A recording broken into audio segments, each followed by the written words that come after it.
Nous sommes aujourd'hui le 12 janvier, ça fait exactement un mois que je lui ai envoyé ma lettre et il m'a enfin répondu.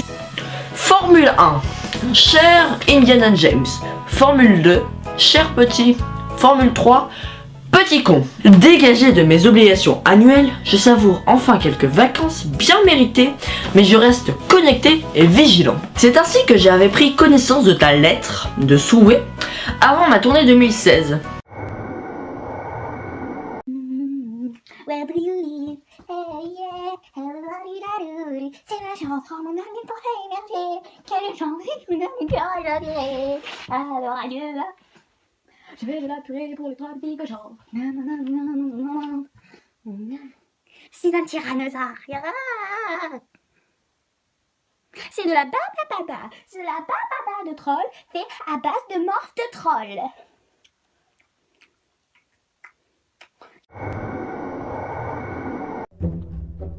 Pour le short. Le short, ouais. Est-ce que je peux Essayer Non, je vais voir un peu. Ouais, sans problème. Oui, il y a la culotte intégrée. Ouais. Je peux sentir, ouais. J'aime pas trop les... Sans problème. J'ai dû le mettre 2 fois. Il y a un petit problème là, monsieur. Pourquoi? Je sais pas, ça sent un peu la merde, hein, monsieur. Monsieur, vous me vendez un truc, faut bien préciser. Aujourd'hui les amis, on va faire le Drinking Challenge Tea. Alors c'est Polo qui l'a inventé. Nous avons... C'est pas du pipi, hein. C'est du thé qui est un petit peu infusé. Donc on va le désinfuser. Ce que j'appelle désinfuser, c'est qu'on va enlever le truc qui pendouille. Et je parle pas de ton tampon. C'est de la merde ce que je dis. Hey friends! Je dirais peut-être une fois par semaine, au moins, je reçois un message quelque part sur les réseaux sociaux d'une personne qui me demande comment ils peuvent faire pour convaincre leurs parents de leur laisser étudier à l'étranger. Je reçois plein de messages, mes parents ne veulent pas que j'étudie à l'étranger, etc. Et si c'est vraiment un rêve à vous, ça peut être hyper frustrant et je comprends tout à fait. Donc aujourd'hui dans cette vidéo, je vais essayer de vous donner quelques conseils pour améliorer un peu la conversation que vous allez avoir avec vos parents. Les Américains sont fous de bacon. Bacon surtout, bacon partout, bacon à tous les goûts, à toutes les sauces. Des tablettes de chocolat au bacon, des cacao au bacon, il y a des gâteaux au bacon, je vous jure, là, style des cupcakes au bacon et des trucs comme ça. Et la dernière chose que je viens de découvrir très récemment, c'est le milkshake au bacon. Évidemment, je pouvais pas m'en empêcher, j'ai voulu tester et voir ce que ça donnait.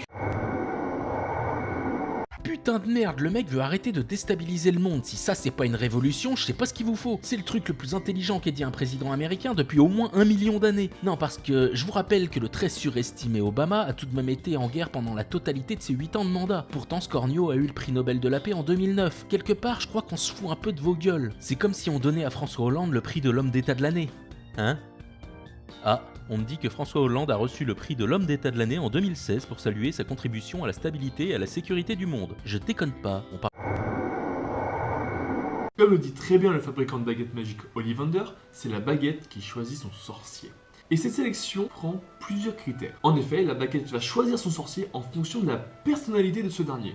Par exemple, une baguette en bois de poirier va choisir un sorcier... Attendez, je vais lire mon texte parce que je connais pas ces mots-là. Bienveilleux, généreux et sage. Alors qu'une baguette en bois de laurier va choisir plutôt un sorcier énergétique. Et cette sélection va permettre à la baguette magique de maximiser son pouvoir magique.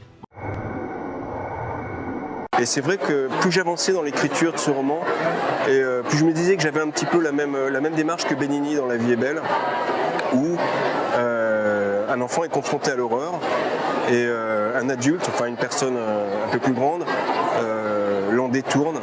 Ces 3 personnages, ils vont essayer de se rattacher un petit peu à ce qui reste de l'humanité. Et essentiellement la musique. Mais dans un mois, c'est pas satisfaisant, j'arrêterai et je ferai des critiques de cinéma. Non, j'arrêterai, voilà. Bon, j'aurais fait une erreur, mais vous savez quoi, on apprend de ses erreurs. Et pour tout vous dire, on n'apprend jamais de ses réussites, de ses succès. On n'apprend pas beaucoup de ça en tout cas. Alors qu'on apprend beaucoup de ses erreurs. Donc moi je suis quand même à me dire, faut que je mette un paquet sur mes erreurs. Voilà. Bon allez, tout de suite la vidéo. Et voilà, il était 2 fois Noël. Oh, merde. Moi, ce que je te propose, si tu crées du contenu sur Internet, c'est pas l'approche d'essayer à tout prix de faire tes preuves pour rejoindre l'élite des gens de ton milieu. C'est plutôt de te considérer comme un outsider, c'est-à-dire comme quelqu'un qui est à côté. C'est-à-dire qu'au début, il y a la grosse bulle avec tous les autres, les gens qui font tous un petit peu le même contenu, des gens qui d'un côté sont potes, de l'autre côté se clashent, un peu comme finalement une grande cour de récré. J'évite de faire partie de cette cour de récré et je me place à côté. L'idée, c'est de pas viser à tout prix le volume, pas viser à tout prix le nombre d'abonnés, mais davantage viser la valeur. Down.